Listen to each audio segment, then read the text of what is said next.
நம்ம ஊர்ல ஜாதிய பிரச்சனை இருக்கிறாப்ல வெளிநாடுகள்ல கருப்பு வெள்ள பிரச்சனை இருந்தது. அதுலயும் குறிப்பா பெண்களா இருந்தாலே ஒரு படி கீழே தான் அவங்க பாத்துட்டு இருப்பாங்க. அதுலயும் கருப்பின பெண்கள் தான் இன்னும் மோசம். அடிமைகள் மாதிரி தான் நடத்திக்கிட்டு இருந்த ஒரு காலகட்டம், உலகப்போர் நடந்துகிட்டு இருந்த காலகட்டம். அப்ப நடந்த ஒரு உண்மை சம்பவத்தை மையமா வச்சுதான் இங்க படமாவே எடுத்திருக்காங்க. அதைத்தான் இப்ப நம்ம பார்க்க போறோம். படத்தோட பேர் என்ன தெரியுமா? The 688. அருமையா இருக்கும் படம். ரொம்ப ஃபாஸ்டா ஒரு 20-25 நிமிஷத்துக்குள்ள நான் முடிக்க பாக்குறேன். வாங்க வீடியோக்குள்ள போகலாம். படத்தோட ஆரம்பமே யுத்த காலத்துல தான் நடக்கும். ரெண்டு பக்கமும் பயங்கரமான போர், அமெரிக்கர்களுக்கும் ஜெர்மனியர்களுக்கும் நடுவுல. அப்படி அந்த யுத்தத்துல ஒருத்தன் போராடிக்கிட்டு இருக்கும்போது அங்க ஒரு பிளைட் கிடக்குங்க. பைலட்டு கிட்ட பைலட்டோட பாடி ஒண்ணு கிடக்கும். அந்த பாடியை இழுத்து போட்டு உசுர் இருக்கான்னு ஒருத்தன் செக் பண்றான். உசுர் இல்ல. ஆனா அவங்கிட்ட ஒரு லெட்டர் இருக்கும், அந்த பைலட்டோட லெட்டர். அதை எடுத்து ஒரு சோல்ஜர் எடுத்து வச்சுக்கிறார். யுத்த காலத்தை விட்டு வெளியில வரும்போது இருக்கிற கிடைச்ச லெட்டர்ஸ் எல்லாத்தையும் எடுத்து மூட்டையா கட்டி வைக்கிறது வழக்கம். அந்த மாதிரி மூட்டையா கட்டி வைக்கிறாங்க. அந்த மூட்டை அங்க இருந்து கிளம்பி வேற ஒரு பெரிய குடோனுக்கு வருது. இந்த குடோனுக்குள்ள ஏகப்பட்ட கதவுகள் இருக்குது.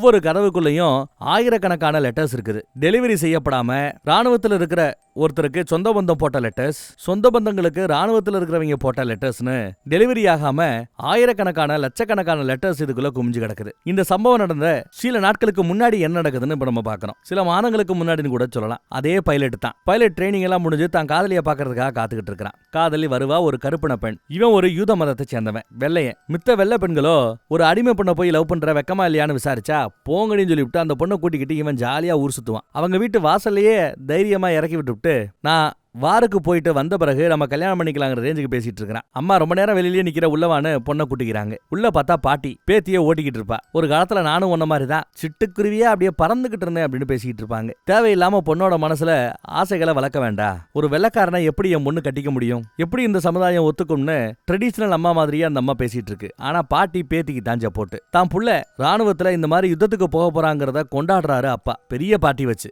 அந்த பாட்டியில சப்ளை பண்ற வேலையை பாக்குறா காதலி. கேப் கிடைக்கும்போது அந்த பொண்ணை வெளியில கூட்டிட்டு போய் நான் இந்த மாதிரி நாளைக்கு போறேன், அதுக்குள்ள உன்னை லவ் பண்றேன், உன்னை கல்யாணம் பண்ணிக்கணும்னு ப்ரப்போஸ் பண்றான். அவளும் ஒத்துப்பா. கையில ஒரு அழகான மோதிரத்தை போட்டு விடுவான். கோல்டு கிடையாது, ஆனா இது நம் காதலின் அடையாளம்னு போட்டு விடுறான். அதே சமயம் அங்க வேலை பார்த்துக்கிட்டு இருந்த அம்மாகாரியோ போதும் உள்ள வாங்கன்னு சத்தம் போடுவாங்க. நீ நேர்மையா இருந்தா வீட்டுக்கு வந்து என்கிட்ட முறைப்படி பொண்ணு கேட்கணும் அப்படின்றாங்க அம்மா. கண்டிப்பா வந்து பொண்ணு கேட்பேன், யுத்தம் முடியட்டும், போர் முடியட்டும், நான் வந்து கண்டிப்பா பொண்ணு கேட்பேங்கிறான் அவன் பைலட். இதெல்லாம் ஒரு பக்கங்க. அப்புறம் அந்த பக்கம் பாருங்க, ராணுவத்துக்கு போன தான் 2 பிள்ளைங்க கிட்ட இருந்து ஏதாவது லெட்டர் வந்திருக்கான்னு ஒரு அம்மா அடிக்கடி வந்து போஸ்ட் மாஸ்டர் கிட்ட விசாரிப்பா. அவங்க கிட்ட இருந்து லெட்டர்ஸ் எதுவும் வரல. சோகமாவே அந்த அம்மா திரும்பிட்டு இருக்காங்க. நான் ராணுவத்துக்கு போனாலும் அப்பப்ப லெட்டர் போடுவேன்னு சொல்லிட்டு தான் அந்த பைலட் போயிருந்தான். இப்போ வரைக்கும் லெட்டர் வரல. இவ அவனுக்காக ஏதாவது லெட்டர் எழுதி அமுச்சுக்கிட்டே தான் இருக்கிறா. அந்த லெட்டருக்கும் பதில் கடிதம் வரல. என்ன நடக்குதுன்னே ஒன்னும் புரியல. திருதுப்புன்னு ஒரு நாள் பார்த்தா இந்த மாதிரி அவன் இறந்துட்டாங்கிற செய்தி பைலட்டோட அப்பாவுக்கு வந்திருக்கு. அவரு இந்த பொண்ணோட குடும்பத்துக்கு தெரியப்படுத்தியிருக்கிறார். அந்த மேட்டரை கேள்விப்பட்டதுல இருந்து கதறி கதறி அழுவா. மாச கணக்கா ரூமை விட்டு வெளியிலேயே வராதவ இப்ப கொஞ்சம் தைரியத்தோட ரூமை விட்டு வெளியில வரா. என்ன சொல்றானா, நானும் ராணுவத்துல சேர போறேன்னு வந்து நிக்கிறா. பெண்களும் ராணுவத்துல சேரலான்னு அப்போ அழைப்பு கொடுக்கப்பட்டிருக்குது போல. அதுக்காக சேருன்னு வந்து நிக்கிறா. பாட்டிமா அதெல்லாம் ஒன்னும் பிரச்சனை இல்ல, தாராளமா அனுப்பலாம். ஏன்னா பெண்களை, அதுவும் குறிப்பா கருப்பின பெண்களை யுத்த காலத்துக்கு அனுப்ப மாட்டாங்க, எடுபடி வேலை பார்க்கறதுக்கு தான் பயன்படுத்துவாங்க, எனக்கு நல்லா தெரியும் பாட்டிமா அம்மாவை கன்வின்ஸ் பண்ணிருப்பாங்க. அம்மாவும் பாட்டியும் அப்புறம் பொண்ணை அனுப்பிச்சு வைக்கிறாங்க. அந்த ட்ரெயின்ல நிறைய பேர் ராணுவத்துல சேர்றதுக்காக தான் போறாங்க. பக்கத்துல உட்கார்ந்து இருக்கிற நிறைய பேர் ஒருத்தருக்கு ஒருத்தர் அறிமுகப்படுத்திக்கிறாங்க. அதுவும் குறிப்பா நம்ம ஹீரோயினை சுத்தி ஒரு 5 பேர் உட்காந்துட்டு இருக்காங்கல்ல, இவங்க எல்லாருமே நல்ல பெஸ்ட் ஃப்ரெண்ட்ஸா வருவாங்கன்னு தோணுது. அதுல ஒரு கிராமத்தி ஒருத்தி இருப்பா, நல்ல குண்டா கொலுன்னு. கிராமத்தி ஓப்பனா மனசுல எதையுமே வச்சுக்காம அப்படியே கொட்டி தீத்துறவ. அதனால நிறைய திட்டும் வாங்குவா. அங்க வெள்ளையா ஒருத்தி இருக்கா. அதுக்காக அவ வெள்ளையன்னு நீங்க முடிவு பண்ணிக்க வேண்டாம். அம்மா வெள்ளை, அப்பா கருப்பினத்தவன். சோ இவ ஒரு கலப்பு கருப்பின பெண்ணுன்னு சொல்லலாம். ஆனா பாக்குறதுக்கு வெள்ளையாத்தான் இருப்பா. ராணுவ முகாமுக்கு வந்து சேர்றாங்க. இறக்கி விடுறதுக்கு அங்க இருக்கிற கருப்பின ராணுவ வீரர்கள் தான் வந்து ஹெல்ப் பண்றாங்க. அதுல ஒருத்தன் கண்டதும் காதல் வலையில விழுந்துட்டான். யார் மேல? நம்ம ஹீரோயின் மேல. அவ இப்பதான் ஏதோ செத்து போன நம்ம பைலட்டை மறக்கணும்னு முயற்சி பண்ணிட்டு இருக்கா. அதுக்குள்ள லவ்வா தெரியல. வந்தவங்க எல்லார்கிட்டையும் அவங்களோட டேட் ஆஃப் பர்த் சர்டிபிகேட்டை வாங்கி வச்சுக்கிறாங்க. அதுதான் ஐடி ப்ரூஃப். அப்புறம் அவங்களோட சைஸ் என்ன, அவங்களுக்கு தடுப்பூசி மருந்து போடுறது, அப்புறம் இருக்கிற ட்ரெஸ்ஸை கொடுத்து இருக்கிற ட்ரெஸ்ல அட்ஜஸ்ட் பண்ணி நீங்க யூனிஃபார்ம் போட்டுக்கங்கன்னு யூனிஃபார்ம் கொடுக்கறது, இந்த வேலையெல்லாம் நடக்கும். அட்டென்ஷன் அப்படின்னு கத்திக்கிட்டு ஒரு லெப்டினன்ட் உள்ள வராங்க. அப்புறம் கேப்டன் உள்ள வராங்க. இவங்க தான் கமாண்டிங் ஆபீசரா. சொன்னபடி நிக்கணும், எல்லுனா என்னையா நிக்கணும், நல்லபடியா யூனிஃபார்ம் போட்டுக்கணும், அப்படி இப்படின்னு சொல்லிட்டு சுத்தி முத்தியும் பார்த்தா யூனிஃபார்ம் பத்தாம நிறைய பேர் இருப்பாங்க. உங்கள பல பேருக்கு ஊசி நூலை கொடுத்தா எப்பேற்பட்ட ட்ரெஸ்ஸையும் எப்படி தைக்கணுங்கிறது தெரியும், நீங்களே அட்ஜஸ்ட் பண்ணிக்கங்க, ப்ராப்பரா இருக்கணும்னு ரொம்ப ஸ்ட்ரிக்ட் போல அந்த ஆபீசரு சத்தம் போட்டுட்டு போறா. அவங்களும் ஒரு கருப்பின பெண்ணு தான். அந்த பக்கம் பார்த்தா அமெரிக்காவோட அதிபரோட பொண்டாட்டி அதிபர் மாளிகைக்குள்ள என்ட்ரி கொடுப்பாங்க. அப்ப வாசல்ல ஒரு அம்மா நின்னுக்கிட்டு இருக்குது. அதாங்க அந்த சோல்ஜர்ஸ் 2 பேர் பிள்ளைங்க. அவங்க கிட்ட இருந்து எந்த ஒரு பதில் கடிதமும் வரல அப்படின்னு வருத்தப்பட்டு இருக்காங்கல்ல அந்த அம்மா. ஏன் நிக்கிறாங்கன்னு விசாரிச்சு வைக்க சொல்லிட்டு அதிபர் பொண்டாட்டி உள்ள போயிட்டாங்க. இந்த பக்கம் ட்ரைனிங் நடக்குது. நடக்கிற ட்ரைனிங்ல இவங்களை விதவிதமா போட்டோ எடுக்கிறதுக்காக ஒரு 4 பேர் சுத்திக்கிட்டே இருக்கிறாங்க. போட்டோ எடுத்து இதோட ப்ராக்ரஸ், குறிப்பா கருப்பினத்து பெண்களோட ப்ராக்ரஸ் என்னங்கறத மேலிடத்துல தெரியப்படுத்துறது தான் அவங்களோட வேலையா. ட்ரைனிங் எல்லாம் ரொம்ப கடுமையா இருக்கு, நீங்க பண்ணி ஆகணும்னு சொல்லிட்டு ட்ரைனிங் பண்ண சொல்ல ரொம்ப சொதப்பறா நம்ம ஹீரோயினுக்கு முதல் வார்னிங்க கொடுக்குறாங்க மேடம். மொத்தம் 3 வார்னிங் கொடுக்கப்பட்டா மிலிட்டரியை விட்டு வெளியில போக வேண்டியதானா, ஒழுங்காரு அப்படின்னு சொல்லிட்டு எச்சரிக்கை கொடுக்குறாங்க. நல்லா சாப்பிட சொல்லியிருக்காங்க. அடுத்து ட்ரைனிங்ல பாருங்க, கண்ணா பின்னான்னு ரொம்ப கடினமான ட்ரைனிங் எடுக்கணும். அந்த மலையில குனிஞ்சு ஊந்து இந்த பக்கத்துல எல்லாம் வந்துகிட்டு இருக்கணும். அதெல்லாம் கஷ்டப்பட்டு இருக்கிறா ஹீரோயின். அதே சமயம் இங்க அதிபரோட வீட்டுல பார்த்தா மழை பெஞ்சிட்டு இருக்கு ராத்திரி. மழையை பார்க்கலாமேன்னு அதிபர் பொண்டாட்டி திரும்பி பார்க்கும்போது அப்பையும் நினைச்சுக்கிட்டே அந்த அம்மா அங்க நிக்கிறத பார்த்துட்டு 2 கொடை எடுத்துட்டு வாயான்னு சொல்லிவிட்டு இவங்களே நேர்ல போய் என்னன்னு விசாரிக்கிறாங்க. தன்னோட பிள்ளைங்க 2 பேரும் ராணுவத்துக்கு போனாங்க, போய் 10 வருஷம் ஆச்சு, இப்போ வரைக்கும் அவங்க கிட்ட இருந்து என்கிட்ட எந்த ஒரு லெட்டருமே வந்தது இல்லைன்னு வந்து பேசுறாங்க. ஐயோ அப்படியா, ரொம்ப கஷ்டமாச்சே, வாங்க உள்ள போலான்னு அவங்கள உள்ள கூட்டிட்டு வந்து அதிபர் பொண்டாட்டி பேச ஆரம்பிக்கிறாங்க. அதே சமயம் இந்த பக்கத்துல பார்த்தா அடுத்து ட்ரைனிங் இன்னும் கடுமையா இருக்குது. விஷவாயுவை போட்டு, விஷவாயு கிடையாது, அதுக்கு பேர் என்னது, நல்லா எரியிற மிளகு வாயு மாதிரி என்னத்தையோ போட்டு விட்டாங்க, பெப்பர் கேஸ் மாதிரி. அது தாக்கு பிடிக்க முடியாம ஹீரோயின் வெளியில வந்து விழுவா. அவளுக்கு 2வது வார்னிங்கையும் மேடம் கொடுக்குறாங்க. அடுத்த வார்னிங் வந்தா அவ்வளவுதான், நீ வெளியில போக வேண்டியிருக்கும், இந்தா மாஸ்க போட்டுட்டு உள்ள போடி அப்படின்னு மறுபடியும் உள்ள தள்ளி விட்டாங்க. இதை எவனோ ஒருத்தன் போட்டோ எடுத்துட்டான். அடுத்த நியூஸ்ல இதை பத்தி தான் வரப்போகுது. கருப்பின பெண்கள் எதுக்கும் லாக்கி இல்ல அப்படின்னு லெட்டர் நியூஸ் பேப்பர்ல ரிலீஸ் பண்ண போறாங்க போல தெரியுது. அடிக்கடி ராத்திரி நம்ம ஹீரோயின் இறந்து போன அந்த பைலட்டோட பேரையே சொல்லி புலம்பிருப்பா. ஆடம் நினைக்கிறேன் அவனோட பேரு. யாரியா ஆடம், அது உன் மரமாமனா அப்படின்னு அந்த கிராமத்தை விசாரிக்க ஆரம்பிக்க கண்ணா பின்னான்னு திட்டிட்டு போறாங்க நம்ம ஹீரோயின். தன்னோட ராணுவம் தயாராக இருக்கிறது, தன்னோட டீம் யுத்த காலத்துக்கு எப்பயாவது அனுப்ப மாட்டாங்களான்னு ஏங்கிக்கிட்டு இருக்காங்க நம்ம மேடம். யுத்த காலத்துக்கு அனுப்ப மாட்டீங்களான்னு வந்து விசாரிக்க வந்தா அப்புறம் பார்க்கலாம்னு விரட்டி விட்டுட்டே இருக்கிறாங்க. அதே சமயம் அந்த பக்கத்துல அதிபரோட மனைவி கிட்ட ஒரு அம்மா வந்து பேசினாங்க இல்லையா, அது இப்போ ஒரு பெரிய விஷயமாயி போச்சு. அதிபர் வராங்க, அதிபர் பொண்டாட்டி வராங்க, அங்க கருப்பினத்தை சேர்ந்த ஒரு பொண்ணு இருக்கிறாங்க. இவங்க தான் கருப்பினத்தை சேர்ந்த எல்லா பேரையும் சேர்த்து ஒரு பெரிய சங்கத்தை உருவாக்கி வச்சிருக்காங்க. ஒரு மகளிர் சங்கத்தோட தலைவி இவங்க, கருப்பின மகளிர் சங்கத்தின் தலைவி. என்ன மீட்டிங் நடக்குதுன்னா, லெட்டர்ஸ், ராணுவ வீரர்கள் போடக்கூடிய லெட்டர்ஸ் ஏன் அவங்க குடும்பத்துக்கு போய் சேரல, குடும்பத்தை சேர்ந்தவங்க போடுற லெட்டர்ஸ் ஏன் ராணுவ வீரர்களுக்கு போய் சேரல, அதிபர் விசாரிக்கிறார். அதுக்கு ராணுவ ஜெனரலோ, இங்க பாருங்க யுத்தம் ரொம்ப படு ஃபோர்ஸா போய்கிட்டு இருக்குது, யுத்த காலத்துல முன்னாடி போராடிட்டு இருக்கிறவங்களுக்கு ஆயுதத்தை கொண்டு போய் கொடுக்கலாம், சாப்பாடை கொண்டு போய் கொடுக்கலாம், அதுதான் எங்களோட ஃபர்ஸ்ட் பிரியாரிட்டி.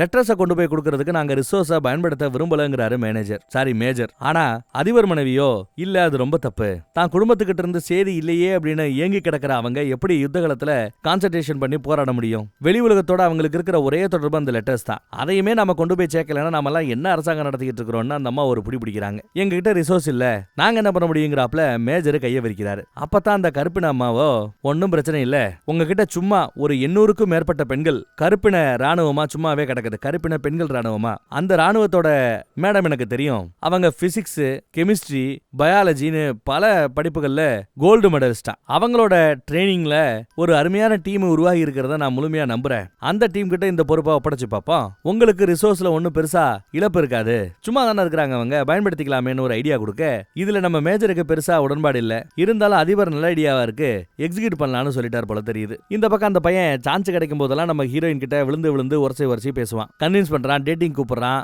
ஆனால் அவ விட்டு கொடுக்க போல தெரியல. அங்க எல்லாரும் சேர்ந்து பாக்குறதுக்கு தியேட்டர் கூட இருக்குது. தியேட்டர்ல கருப்பின பெண்கள் எல்லாம், கருப்பின ஆண்கள் எல்லாம் சேர்ந்து தியேட்டர்ல டிவி பார்த்துட்டு இருக்கும்போது வெள்ளையா இருக்கிற 2 பேர் வந்துட்டு, இங்கெல்லாம் நீங்க உட்காரக்கூடாது, பின்னாடி போய் உட்காருங்கன்னு விரட்டுவான். அப்ப நம்ம மேடம் எந்திரிச்சு நின்னு, இங்க பாரு, அதிகார அரிவரிசையில பார்த்தா, அதிகார தர வரிசைப்படி பார்த்தா நீ எனக்கு கீழே வரவன், நீ எனக்கு சல்யூட் பண்ணணும்னு சொன்னா அவன் சல்யூட் பண்ண முடியாது, போடி அப்படின்ட்டு போறான். பயங்கர காண்டாயிரும் மேடமுக்கு சப்போர்ட்டா நம்ம கிராமத்தா பேச வரும்போது, பேசாத அமைதியாருன்னு அட்வைஸ் போட்டிருப்பாங்க. அவன் மேல நான் கம்ப்ளைண்ட் கொடுக்கறேன்னு கம்ப்ளைண்ட் கொடுக்கறதுக்காக உயரதிகாரிட்ட போக, உயரதிகாரியோ வேற ஒரு லெட்டரை கையில கொடுக்குறாரு. நீங்க உடனே யுத்த காலத்துக்கு போகணும், பிளைட்ல பாதி தூரம் போன பிறகு இந்த லெட்டரை ஓபன் பண்ணி படிக்கணும்னு சொல்லிட்டு ஒரு லெட்டரை கொடுத்திருக்காரு. இவங்களும் அதே மாதிரி பிளைட்ல பாதி தூரத்தை கடந்த பிறகு அந்த லெட்டர்ல என்ன எழுதிருக்குன்னு படிச்சு பாக்குறாங்க. படிச்சு பார்த்தா இந்த மாதிரி டெலிவரி ஆகாம கிடக்கிற லெட்டர்ஸை டெலிவரி பண்ண வேண்டிய பொறுப்புன்னு சொன்னதும் இவளுக்கு கொஞ்சம் மாதிரி கோவம் வருது. கடைசியில லெட்டர் அனுப்புற எடுபடி வேலைக்கு தான் நம்மள பயன்படுத்த போறாங்களா அப்படின்னு வருத்தப்படுறாங்க. அப்புறம் வந்து சேர வேண்டிய இடத்துக்கு வந்து சேர்ந்தாச்சு. ஜெனரல் அந்த பக்கத்துல இந்த பொண்ணுங்கெல்லாம் உதாக்கற, இதுகளை நம்பி வேலை கொடுக்க முடியாங்கிறாப்லதான் புலம்பிக்கிட்டு இருக்கிறார். இருந்தாலும் அவர்கிட்ட வந்து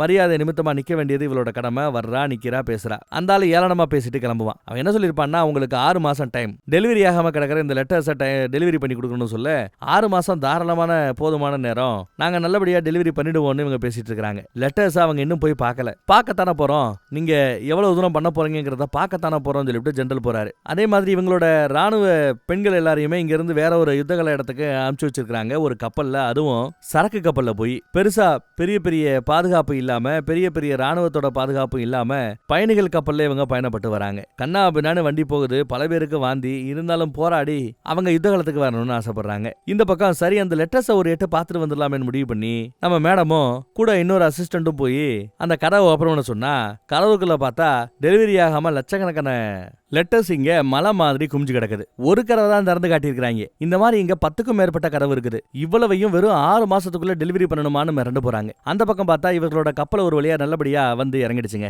கப்பல்ல இருந்து பெண்கள் எல்லாம் இறங்கிட்டாங்க. இறங்கின அன்னைக்கே மார்ச் பண்ணி இங்க ராணுவ முகாமுக்கு வரணும்னு ஜெனரல் வேற உத்தரவு போட்டிருக்காரு போல. இவங்க இவ்வளவு பேர் இருக்கிறாங்களே, லைன்ல கூட இவங்களால நிக்க முடியுமான்னு யோசிச்சா ரொம்ப அருமையா 4 பக்கமும் ஒரு கையை வச்சு அளந்து வரிசையா கீழே நிக்கிறாங்க. இந்த மாதிரி அந்த ராணுவ ஜெனரல் பேசினது, நம்மளால முடியாதுன்னு நினைச்சு அவங்க கொடுத்திருக்கிற அந்த வேலை இதை எல்லாத்தையும் முடிச்சு காட்டணும். மார்ச் பண்ண முடியாதுன்னு நாங்க எவ்வளவு அழகா உங்களால மார்ச் பண்ண முடியுங்கிறத அவங்களுக்கு ப்ரூவ் பண்ணணும் அப்படி இப்படின்னு அட்வைஸை போட்டு மார்ச் பண்ணி வர சொல்ல பின்னாடியே டீம் மார்ச் பண்ணி வந்துகிட்டு இருக்குது. இத்தனை பேரும் அப்படியே அருமையா யுத்த காலத்துல இப்படி நடந்து வரதை பார்க்கும்போது கண்கொள்ளா காட்சியா இருக்குன்னு சொல்லலாம். இந்த பொண்ணுங்களால ஒழுங்கா மார்ச் பண்ணி கூட வர முடியாது அப்படின்னு நினைச்ச ஜெனரலுக்கு செருப்படின்னு சொல்லலாம். ஏன்னா அவ்வளவு கம்பீரமா அவங்க மார்ச் பண்ணி வராங்க. மிரண்டு போயிட்டாரு அவருமே. ஆனாலும் லட்சக்கணக்கான லெட்டர்ஸ் மூட்டைங்க கிடக்குது. அதுக்கு மேல ஏறி நின்று இதை 6 மாசத்துல நாம சரி பண்ணி கொடுக்கணும், எல்லாத்தையும் கரைச்சு கரெக்டா எடுத்து அந்தந்த ஆட்களுக்கு நாம அதை டெலிவரி பண்ணிருக்கணும் அப்படி இப்படின்னு தன்னோட திட்டம் என்னங்கிறத எடுத்து சொல்லிட்டு இருக்காங்க. இதுலயே அன்னைக்கு ஒரு நாள் முழுக்க ஓடிடுது. இவங்க தங்கறதுக்காக அவங்க கொடுத்துருக்கிறது ஒரு ஸ்கூலு, அதுவும் ஒரு பாலடைஞ்ச ஸ்கூலு. இதை ரெடி பண்றதுக்கே 4-5 நாள் ஆகும் போல. இருந்தாலும் நாம அதை ரெடி பண்ணி ஆகணும்னு ஒட்டுமொத்த பாலடைஞ்சு போன அந்த ஸ்கூலை எவ்வளவு அழகா கூட்டி தொடச்சு ரெடி பண்ணி அங்க அந்த லெட்டர்ஸ் எல்லாம் அடுக்கிறதுக்காக பெரிய பெரிய கபோர்ட்ஸ் எல்லாம் ரெடி பண்ணி அதை அடுக்கி ஒரு பெரிய ஹாலை ரெடி பண்ணி எங்கெங்க எந்தெந்த ஷிஃப்ட், பகல் ஷிஃப்ட்டுக்கு ஒரு ரெஸ்டிங் ரூம், மத்திய ஷிஃப்ட்டுக்கு ஒரு ரெஸ்டிங் ரூம், நைட்டு ஷிஃப்ட்டுக்கு ஒரு ரெஸ்டிங் ரூம், தகவல் தொடர்புக்குன்னு ஒரு ரூம், இங்க நிறைய பெண்கள் இருக்காங்க அவங்களுக்கு பியூட்டி பார்லர், பாத்ரூம் அப்படி இப்படின்னு எல்லா வசதிகளையும் இவங்களே ரெடி பண்ணிக்கிறாங்க. அப்புறம் கூட்டி கழிச்சு கணச்சு போட்டு ஒரு நாளைக்கு எவ்வளவு லெட்டர்ஸ் டெலிவரி பண்ணணும்னு கணக்கெல்லாம் போட்டு பாக்குறாங்க. எல்லாரும் ஒரு செட்டில் ஆயாச்சுங்க. அப்புறம் இருக்கிற லெட்டர்ஸ் எல்லாம் பிரிச்சு பின்கோடு வயசு அதெல்லாம் பிரிச்சு வைக்கணும்ல. லெட்டர்ல 2 அட்ரஸ் இருந்தா ஈஸியா டெலிவரி பண்ணிட முடியும். ஆனா இங்க நிறைய சிக்கல்ஸ் உண்டு. அதுவும் குறிப்பா சில லெட்டர்ஸ்ல பாத்தீங்கன்னா இறந்து போனவங்களோட அந்த டாலர், கழுத்துல போட்டுக்கிற டாலர் கிடக்கும். அதையெல்லாம் எடுத்து அப்படி தூக்கி போடுவா அந்த கிராமத்தி. அதை பார்த்துட்டு இப்படி எல்லாம் தூக்கி எறியாதீங்க, இறந்து போன ராணுவ வீரர்களுக்கு மரியாதை கொடுங்கன்னு ஒரு மாதிரி பர்ஸ்ட் அவுட் ஆயிடுறாங்க நம்ம ஹீரோயின். அதை எல்லாரையும் பாக்குறாங்க, நம்ம மேடமும் பாக்குறாங்க. மேடம் கிட்ட வந்து நான் பாத்ரூம் போகணும்னு சொல்லிட்டு ஓடியாந்துடுறா. பின்னாடியே இந்த குரூப்பும் போகுது. அழுதுட்டு இருக்கிற அவள்கிட்ட ஆறுதல் சொல்லி என்ன ஏதுன்னு விசாரிக்கும் போது தான் காதலிச்ச பையன் பைலட் இங்க வந்த பிறகு இறந்து போயிட்டான், அவன் எனக்காக கண்டிப்பா லெட்டர் எழுதியிருப்பான், அந்த லெட்டர்ஸ் இதுல எங்கேயோ ஒண்ணுதான் இருக்கும், அதை கண்டுபிடிக்கிறங்க அப்பெல்லாம் சொல்லி அழுக கண்டிப்பா அந்த லெட்டர்ஸை கண்டுபிடிச்சு கொடுப்போம்னு இவங்களும் வாக்கு கொடுக்குறாங்க. பேசிட்டு இருக்கும்போது பின்னாடியே நம்ம மேடமும் வந்துருவாங்க. மீதி ஆட்கள் எல்லாம் ஓடி போயிடுவாங்க. மேடம் கிட்ட வந்து எனக்கு ஆரம்பத்துல இருந்து உங்களுக்கு என்ன கண்டா பிடிக்கல இல்லைன்னு சொல்ல, இல்லப்பா உன்னை பார்க்கும்போது என்னையே பாக்குறாப்புல இருந்தது, எங்க நீ பலவீனப்பட்டு இங்க இருந்து போயிடுவியோ நினைச்சேன், உன்னை உத்வேகப்படுத்துறதுக்காக தான் அந்த மாதிரி நான் சிட்டா நடந்துகிட்டேன், மித்தபடி எனக்கு உன்னை ரொம்ப பிடிக்கும், நீ கரெக்டா தான் பேசுறேன்னு வாழ்த்திட்டு கண்ணை தொடச்சுக்கொண்டு நல்லபடியா அனுப்பிச்சு வைக்கிறாங்க. சூப்பர்ல. அடுத்து பாருங்க, கிட்டத்தட்ட ஒரு 57,000 லெட்டரை இவங்க டெலிவரி பண்றதுக்காக அனுப்பிச்சு வச்சா மொத்த லெட்டரும் டெலிவரி பண்ண முடியலன்னு திரும்ப வந்திருக்கு. என்னன்னா அட்ரஸ் தெளிவா இல்ல, ஒரே கேம்ப்ல நிறைய பேர் ஒரே பேர்ல இருக்கிறது, இந்த மாதிரி பல சிக்கல்கள் உண்டு. வெறும் வேலை வேலைன்னு இருந்தா மட்டும் போதுமா, ஆட்டம் பாட்டம் கொண்டாட்டம்னு கேப் கிடைக்கும் போது அதுவும் இருக்கணும்ல, அதுவும் தான் இருக்குது, நல்லா தான் போகுது. அங்கேயும் அந்த பையன் நம்ம பொண்ணை லவ் பண்றேன் வைக்கிறேன் தான் பேசிட்டு இருக்கிறான், டான்ஸ் ஆடுவோன்னு கூட்டு வருவான். கேப்டன் பாடுற அந்த பாட்டை, யாரு நம்ம பைலட் பாடுற பாட்டையே இவனும் பாடும்போது அவன் நினப்பு வந்து அழுக ஆரம்பிச்சிருவா. அழுதுட்டு வெளியில ஓடியாருவா. நான் ஏதாவது தப்பு பண்ணிட்டு நானும் பின்னாடியே நம்மளும் ஓடியாருவான். அப்புறம் தான் நான் இந்த மாதிரி லவ் பண்ண பையன் இறந்து போயிட்டாங்கிற மேட்டரை எடுத்து சொல்லி வருத்தப்படுவா. அதனால உங்ககிட்ட கொடுக்கறதுக்கு என்கிட்ட எதுவும் இல்லைன்னு வருத்தப்படும் போது ஃப்ரெண்ட்ஷிப் இருக்குல்ல அது போதுன்னு சொல்லுவான். அதை என்னால தர முடியும்னு அவளும் ஒத்துக்கிறா. நல்ல நண்பர்களாக இருக்கலாம்னு முடிவு பண்ணிடுறாங்க. சொல்ல போனா இவன் இந்த பொண்ணுக்காக இந்த வாரம் இவனுக்கு கல்யாணம், அந்த கல்யாணத்தையும் வேண்டாம்னு சொல்லிட்டு வந்திருக்கிறான். பாத்துக்கங்க. திடீர்னு பார்த்தா மேஜர் இவங்களுக்கு துணையா இருக்கட்டும்னு சொல்லிட்டு ஒரு வெள்ளை ஆபீசர் அனுப்பிச்சு வச்சிருக்காரு. கரெக்டா அவர் வரும்போது இவ டான்ஸ் ஆடிக்கிட்டு இருப்பா. யாரு நம்ம மேடம். அதை பார்த்து ஃபர்ஸ்ட் இம்ப்ரெஷன்லயே அவர் தப்பா புரிஞ்சுக்கிறார். அடுத்து டெலிவரி வேலையை பார்த்துட்டு இருக்கும்போது ஒருத்தர் படு வேகமா கோவமா வராரு. அவருக்கு வர வேண்டிய லெட்டர் வேற யாரோ ஒரு தலக்கு போயிடுச்சு போல. யார் இந்த லெட்டர் அனுப்பிச்சுன்னு சொல்லிட்டு கேட்டா நம்ம கிராமத்தா தான். அவளையும் கண்ணா அப்படின்னான்னு கத்தி அள வச்சுட்டு போறாப்ல. இந்த ஒண்ணுக்காக நம்ம மனதம் தளர விடக்கூடாது, நாம தொடர்ந்து போராடணும்னு மேடம் பாராட்டுவாங்க. தொடர்ந்து நாம வேலை செய்யணும்னு சொல்லுவாங்க. இங்க இருக்கிறதுல என்னென்ன மாதிரியான டெலிவரியில பிரச்சனை இருக்குன்னு விசாரிக்கும் போது ஒவ்வொரு பொண்ணும் ஒவ்வொரு விதமான பிரச்சனையை எடுத்து சொல்றா.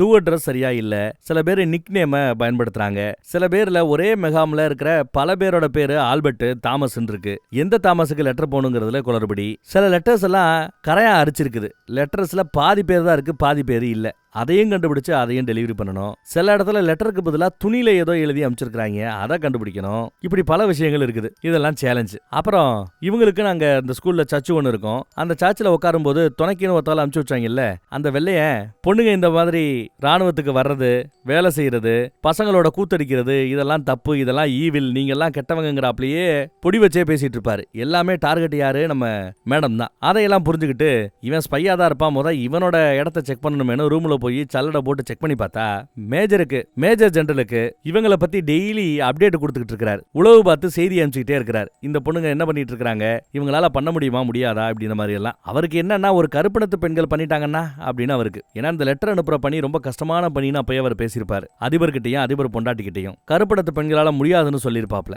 ஆனா இவங்க நடத்தி காட்டிட்டாங்கன்னா அவங்களுக்கு அவமானம் இல்லையா, அதனாலதான் ப்ராகிரஸை செக் பண்ணிட்டு இருப்பாப்ல. ஒழுங்கா அங்கிருந்து ஓடி போயிருன்னு சொல்லிட்டு இந்த அம்மா விரட்டி விட்டுருச்சு அவங்கள. சரி, இவங்க தொடர்ந்து வேலை பார்த்துக்கிட்டு இருக்கும்போது பார்த்தா இது பத்தாதுன்னு திடீர்னு ஃபிளைட்டு மேல பறக்கும், பாம் அங்க இருந்து போடுவாங்க, அண்டர் கிரவுண்ட்ல வந்து இவங்க ஒளிஞ்சுக்கணும். அந்த மாதிரி ஒளிஞ்சிட்டு இருக்காங்க. பாம் போடாத மீதி சமயத்துல தான் மறுபடியும் மேல வந்து வேலை பார்த்துக்கிட்டு இருக்காங்க. இங்க எங்கெல்லாம் ராணுவ முகாம் இருக்குது, அந்தந்த முகாமுக்கு எப்படி டெலிவரி பண்றதுன்னு இதை எல்லாத்தையுமே மேடம் அவங்க மேப்ல பார்த்துக்கிட்டு இருக்கிற சமயம் நம்ம ஹீரோயின் ஒரு மேட்டர் நோட் பண்றாங்க. கையில ஒரு லெட்டரை வச்சுக்கிட்டு அவங்க கிட்ட வந்து மேடம் ஒரு நிமிஷம் அப்படின்னு வந்து நிக்கிறாங்க. என்னவா மேட்டர்னு விசாரிக்க, நீங்க மார்க் பண்ணிருக்கிற இந்த இடத்துல தான் சோல்ஜர்ஸ் இருக்கிறாங்களா அப்படின்னு விசாரிக்க, ஆமாங்கிறாங்க மேடம். இன்னும் பக்கத்துல வந்து சில வாரங்களுக்கு முன்னாடி வந்த லெட்டர் இது அப்படின்னு ராணுவ முகாம் இருக்கிற ஒரு இடத்துல அந்த லெட்டரை பின் பண்றாங்க. அதுல ஒரு சிம்பல் வரையப்பட்டிருக்குது. ஒரு ராணுவ வீரர் அனுப்பின லெட்டர் அது. அதே மாதிரி வீட்டுல இருக்கிறவங்க அந்த ராணுவ வீரருக்கு லெட்டர் போடுறாங்க. அந்த லெட்டர்ல அவங்க ஒரு சிம்பலை வரைஞ்சு வச்சிருக்காங்க. இந்த சிம்பலுக்கு என்ன அர்த்தம்னா, ஒரு ராணுவ வீரர் தான் காஷ்மீர்ல இருக்கிறமா, பஞ்சாப்ல இருக்கிறமா, இல்ல தமிழ்நாட்டுல இருக்கிறமாங்கிறத தான் குடும்பத்துக்கு ரொம்ப சீக்கிரட்டா சொல்றதுக்காக இந்த சிம்பலை பயன்படுத்துறாங்க போல தெரியுது. ஆனா சோல்ஜர்ஸ் எல்லா பேரும் ரகசியமா இந்த மாதிரி ஒரு குறியீடை பயன்படுத்துறதை இவ கண்டுபிடிச்சிட்டா. இவ கண்டுபிடிச்சதுல ஒரு நல்ல செய்தி என்னன்னா, அவங்க இருக்கிற முகாமுக்கு லெட்டர் போயிடுச்சுன்னா கூட போதும், எத்தனை தாமஸ் இருந்தாலும் சரியான ஆளுக்கு அந்த லெட்டர் போறதுக்கு வாய்ப்பு இருக்குது. கரெக்டான முகாமுக்கு அனுப்ப முடியாம தான் நிறைய லெட்டர்ஸ் திரும்ப வருது. இப்போ இவ கண்டுபிடிச்ச இந்த சிம்பலை வச்சு பிரிச்சு பார்த்தா கூட கிட்டத்தட்ட 48,000 லெட்டர்ஸ் இருக்குதா இங்க, இந்த மாதிரி சிம்பல் வரையப்பட்ட லெட்டர்ஸ். இந்த லெட்டர்ஸை டெலிவரி பண்ணாலே பெரிய விஷயம். 48,000 லெட்டர்ஸ் போய் சேர வேண்டிய இடத்த ரொம்ப அருமையா கண்டுபிடிச்சிட்ட அப்படின்னு பாராட்டுறாங்க. அப்புறம் மித்த ஆளுகிட்டையும் லெட்டர்ஸ்ல இந்த மாதிரி சிம்பிள்ஸ் இருக்கிற லெட்டர்ஸ் நீங்க யாராவது பாத்துருக்கீங்களா, கை தூக்குங்கன்னு சொன்னா அத்தனை பேருமே கை தூக்குறாங்க. அப்போ இந்த ஒரு மேட்டரை கண்டுபிடிச்சதுலயே பெரும்பான்மையான லெட்டர்ஸை டெலிவரி பண்ண முடியும் நம்பலாம். சரி, டெலிவரி பண்றதுக்கு நம்ம பெண்கள் போக மாட்டாங்களா நீங்க யோசிக்கலாம். யுத்த காலத்துல ஒரு இடத்துக்கு டெலிவரி பண்றதுக்காக பெண்கள் போறாங்க. அப்படி போற இடத்துல ஒருத்தன் இந்த பக்கம் வரக்கூடாதுன்னு வழியை மறைச்சு வைக்கிறான். சரி, இந்த மேஜரோட தொல்லை தாங்கலன்னு சொல்லிவிட்டு சைட்ல வேற ஒரு ரூட் எடுத்து போலான்னு பார்த்தா அங்க ஒரு கன்னிவெடி குண்டு மேல வண்டி போய் நிக்குதுங்க. நல்ல வேலை ஒருத்தி கண்டுபிடிச்சு வண்டியை நகர்த்தாதன்னு சொல்லிடுறா. வண்டி வேலை அப்படியே நிக்கிறாங்க. பின்னாடி இருக்கிற பெண்கள் அங்க இருந்து தள்ளி போக சொல்லி டிரைவர் சொல்லிடுறாங்க. பின்னாடி இருக்கிற பெண்கள் எல்லாம் இறங்கி ஓடிடுறாங்க. அடுத்து 1 2 3 சொல்லிட்டு 3ன்னு சொல்லும் போது எகிரி குதிக்கலாமேன்னு முடிவு பண்ணி எகிரி குதிச்சா அதுக்குள்ள பூம்னு வெடிச்சு சதுருது. அதுல 2 பேரு இறந்து போயிடுறாங்க பாவம். இது ஒரு பக்கம்னா அந்த பக்கம் லெட்டர்ஸ் எடுத்து அடுக்கிக்கிட்டு இருக்கிற இடத்துல நம்ம கிராமத்துக்கிட்ட தான் நம்ம ஹீரோயினோட லெட்டர் கிடைக்குது. பைலட் கொடுத்து அந்த லெட்டர் கிடைக்குது. பைலட்டோட ரத்த கரை படைஞ்ச அந்த லெட்டர் கிடைக்குது. அதை கிடைச்சதுமே ஃப்ரெண்ட்ஸு கிட்ட எல்லாத்தையும் காட்டிட்டு அப்புறம் அவகிட்ட வந்து அந்த லெட்டரை கொடுக்க, பைலட்டோட லெட்டர் கிடைச்சதும் அவளுக்கு அப்படியே கண்ணு முன்னு தெரியாம பயங்கர சந்தோஷம், அழுகை எல்லாம் சேர்ந்தே வரும். அதே சமயம் துக்க செய்தியும் வருது. இந்த மாதிரி 2 பேரு கன்னி வெடி குண்டுல இறந்துட்டாங்கன்ட்டு. இறந்து போனவங்களுக்கு இறுதி மரியாதை சவ அடக்கம் செய்யறதுக்கு கூட மேஜர் பணம் ஒதுக்கலையாம். இதெல்லாம் கேள்விப்பட்டு இவங்களுக்கு ரொம்ப வருத்தமா போயிடுச்சு. இவங்களே ஆளாளுக்கு அவங்க கிடைக்கிற பணத்தை கொஞ்சம் போட்டு அவங்களுக்கு இறுதி மரியாதை செய்யணும்னு மேடம் முடிவு பண்ணிட்டாங்க. பணத்தை வசூல் பண்ணி அந்த பணத்துல இறந்து போனவங்களை புதைக்கிற அந்த இடத்துக்கு போய் அவங்க 2 பேருக்கு இவங்க சொந்த செலவுல சடங்கு செய்யறாங்க. ஒரு 4 பேர் இறந்து போயிட்டாங்க போல பாவம். அடக்கம் செஞ்சு முடிச்சுட்டு கிளம்ப போற சமயம் நம்ம ஹீரோயினை கூப்பிட்டு நிப்பாட்டி, உன் ஆளு எந்த முகாம்ல இருந்தா, அவனோட டேட் ஆஃப் பர்த் தெரிஞ்சா அவனோட சவம் இங்க எங்க அடக்கப்பட்டு செய்யப்பட்டிருக்கிறதுங்கிறத உன்னால கண்டுபிடிக்க முடியும். இவர் உன்னை நல்லா பாத்துப்பார்ல அப்படின்னு அந்த லவ்வரை காட்டுறாங்க. அவளும் ஆமா நல்லபடியா அவர் என்ன மறுபடியும் கேம்புக்கு கூட்டு வந்துருவாருன்னு சொன்னதும் பொறுமையா வாங்க நாங்க கிளம்புறோம்னு அவங்க கிளம்புறாங்க. எனக்கா கொஞ்ச நேரம் காத்துருங்கன்னு சொல்லிவிட்டு இவ போய் தான் காதலனோட சவம் எங்க இருக்குன்னு தேடி பார்த்தா கண்டுபிடிச்சிடறாங்க. புதைக்கப்பட்ட இடத்த. கதறி கதறி அழுகிறா. அங்கதான் உட்காந்து அந்த லெட்டரை படிக்கிறா. அந்த லெட்டர்ல அவர் என்ன எழுதியிருக்கிறாப்லன்னா, எனக்காக காத்துருன்னு நான் பல தடவை உன்ட்ட சொல்லியிருக்கிறேன். நீ பயங்கர வீம்பு பிடிச்சவ. அப்படி சொன்னா நீ வருஷக்கணக்காக காத்துக்கிட்டு இருப்பேன்னு தெரியும். ஆனா இங்க நிலைமை கையை மீறி போய்கிட்டு இருக்குது. எனக்காக நீ காத்திருக்க வேண்டாம். நான் உயிரோட திரும்புவேங்கிறத எனக்கு இப்ப நம்பிக்கை இல்லாம போயிடுச்சு. சோ எனக்கும் சேர்த்து, நான் செத்து போயிடுவேன் அல்ப ஆயுசுல, எனக்கும் சேர்த்து பல வருஷம் நீ வாழணும். என் ஆயுள் காலத்தையும் சேர்த்து நீ வாழணும். எனக்கும் சேர்த்து நீ சிரிக்கணும். எனக்கும் சேர்த்து நீ சந்தோஷமா இருக்கணும். அப்பதான் என் ஆத்மா சாந்தி அடையும்னு எழுதி வச்சிருக்காப்ல. இதை படிச்சு அந்த அம்மா கதறி கதறியாலும் அப்புறம் அந்த பயலோட சேர்ந்து கிளம்பிடுது. அப்புறம் அந்த பக்கம் திடுதிப்புன்னு நம்ம மேஜர் ஜெனரல் இன்ஸ்பெக்ஷன் சொல்லி அங்க வந்து இறங்குறார். பாதி பேர் தான் இருக்காங்க, மீதி ஆட்கள் எங்கன்னு விசாரிச்சுட்டு உள்ள வரார். நைட் ஷிஃப்ட் வேலை பார்த்தவங்க எல்லாம் ஒரு ரூம்ல தூங்கிட்டு இருக்கிறதா உள்ள போக வேண்டாம்னு சொல்லுவா. அடுத்த ரூம் திறக்கலாமேன்னு மேஜர் வந்தா இதுக்குள்ள பெண்கள் எல்லாம் குளிக்கிற இடம், இங்க திறக்காதீங்க அப்படின்னு சொல்லுவாங்க.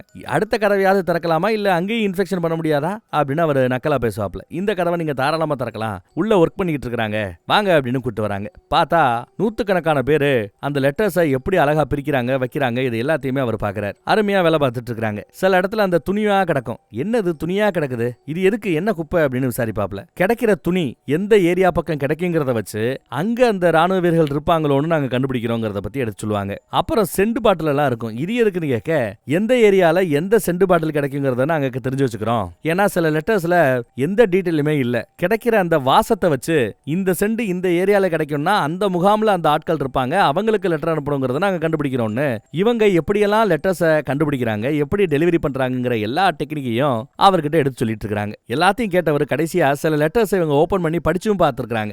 ஏன் ராணுவ வீரர்களோட லெட்டரை படிச்சு பாக்குறீங்கன்னு அவர் கோவப்படுறாரு. ஏன்னா லெட்டர்ல நாங்க சொன்ன இந்த எந்த டெக்னிக்கை வச்சும் கண்டுபிடிக்க முடியாத பட்சத்துல உள்ள இருக்கிற கண்டென்ட்டை படிச்சு பார்த்து தான் இது யாருக்கு போய் சேரணும் அப்படிங்கறத எங்களால கண்டுபிடிக்க முயற்சி பண்றோம், குழு கிடைக்குதான்னு பாக்குறோம்னு சொன்னா இதை ஒரு காலம் ஒத்துக்க முடியாது.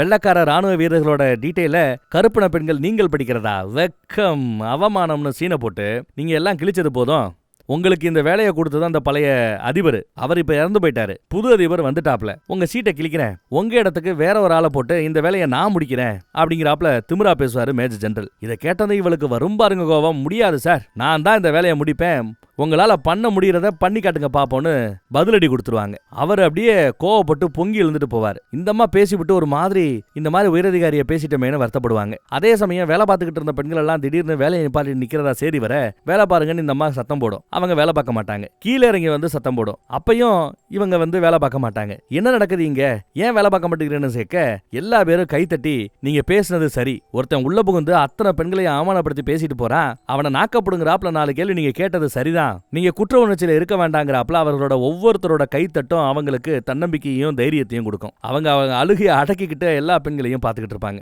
அந்த பக்கம் நம்ம மேஜர் ஜெனரல் கண்டிப்பா இதை ராணுவ கோர்ட்டுக்கு கொண்டு போகணும், என்னையே எடுத்து பேசினால அவ பதவியை பறிக்கணுங்கிறாப்ல இவர் போன்ல யார்ட்டையோ பேசிட்டு இருக்கும்போது வெளியில கரகரகரன்னு ஒரு சத்தம். என்ன ஓவர் சத்தமா இருக்கு என்ன ஒருத்தர் எட்டி பார்ப்பார். இவரும் என்னன்னு போனை வச்சுட்டு எட்டி பார்த்தா இந்த முகாமில் இருக்கிற பல வீரர்களோட லெட்டர்ஸும் இங்க டெலிவரி ஆகிட்டு இருக்குது. வீரர்கள் ஒவ்வொருத்தரும் தங்களுக்கு லெட்டர் கிடைக்குது, அதுவும் இத்தனை வருஷத்துக்கு பிறகு லெட்டர்னு கேள்விப்பட்டதும் ஓடியாந்து லெட்டர்ஸ் வாங்குறாங்க. இந்த முகாம் மட்டும் இல்ல, அங்க இந்த மாதிரி இருக்கக்கூடிய ராணுவ வீரர்கள் அத்தனை பேரோட முகாமுக்கும் ஃபைனலா லெட்டர்ஸ் வந்து சேருது. லெட்டர்ஸை படிக்கிறோம்னு ஒவ்வொருத்தரும் அப்படியே உசுர கொடுத்து ஓடுறான், படிக்கிறான். ஃபைனலா எல்லா லெட்டர்ஸும் எல்லாருக்கும் டெலிவரி ஆகிருக்குதுங்க. அதுவும் கூடிய சீக்கிரமே 6 மாசம்னு சொன்னாங்கல்ல, இது 3வது மாசம் தான், அதுக்குள்ளேயே டெலிவரி ஆகிட்டு இருக்குது.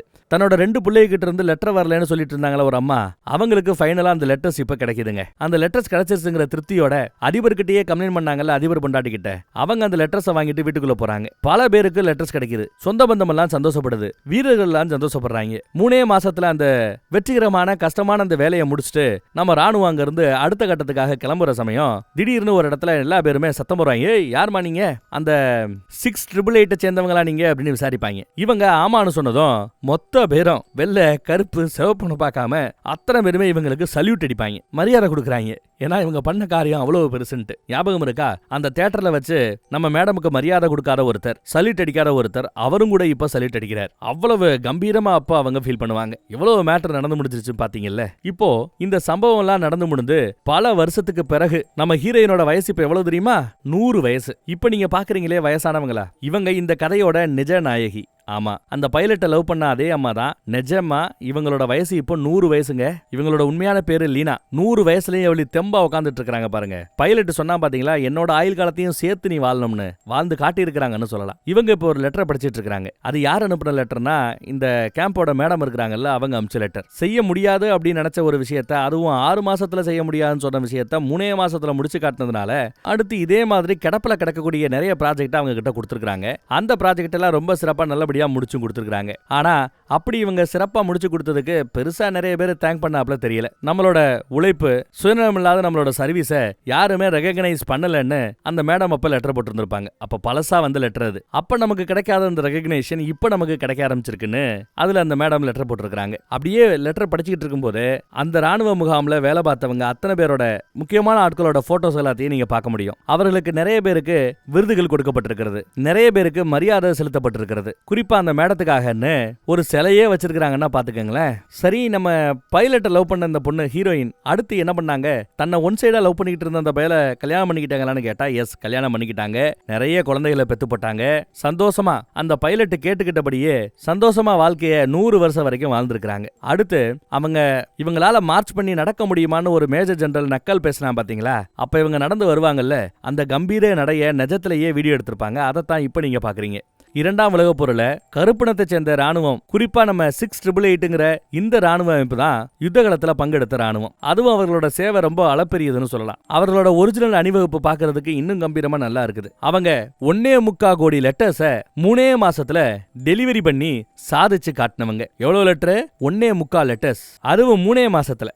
அவங்க ப்ரூவ் பண்ணி இருக்காங்க. முடியவே முடியாதுன்னு நினைச்ச அந்த இடத்துல கம்யூனிகேஷன்ஸ, தகவல் தொடர்பை உறுதிப்படுத்தி இருக்காங்க. அடுத்து நம்ம பாரக் ஒபாமாவோட ஒய்ஃப் இருக்கிறாங்கல்ல, மெர்ஷல் ஒபாமாவோட ஒய்ஃப், அவங்க நம்ம மேடமுக்கும் அதே ராணுவத்தில் இருந்த இன்னொருத்தவங்களுக்கும் 2 பேருக்கு கௌரவ உயரிய விருது கொடுத்து பாராட்டியும் பேசியிருப்பாங்க. அத கிளிப்ல ஓரமா நமக்கு காட்டுறாங்க. அன்னைக்கு அவங்களுக்கு கிடைக்காத அந்த ரெகக்னேஷன், அந்த கைத்தட்டு, அந்த பாராட்டு, இதெல்லாம் 2000 வருஷத்துக்கு பிறகு கிட்டத்தட்ட அவங்க எல்லாருமே 90-100 வயசு வந்துட்டாங்க. இப்பதான் அவங்களுக்கு கிடைக்குது. இப்ப அப்படியெல்லாம் இல்ல. அமெரிக்கால கருப்பினம் வெள்ளையனன்னு பார்க்காம எல்லா பேரும் சரிசமமா அங்க ராணுவத்துல வேலை பார்த்துட்டு இருக்காங்க. சரிசமமா அவங்களுக்கு வேலைகள் பகிர்ந்து கொடுக்கப்பட்டு இருக்கிறது அப்படிங்கிறது கூடுதல் தகவல். வேற ஒரு நல்ல கதையில மறுபடியும் சந்திப்போம். தேங்க்யூ. அப்புறம் இன்னொரு செய்தி, 2023 ஏப்ரல் 27 ஒரு ஆர்மியோட கேம்புக்கு, ஒரு ஆர்மி பேஸுக்கு கருப்பின பெண்களோட அந்த மேடம் இருக்கிறாங்க இல்லையா, அவங்களோட பேரு வச்சு அழகு பார்த்திருக்கிறது அமெரிக்க ராணுவம். சூப்பர்ல. Right, thank you.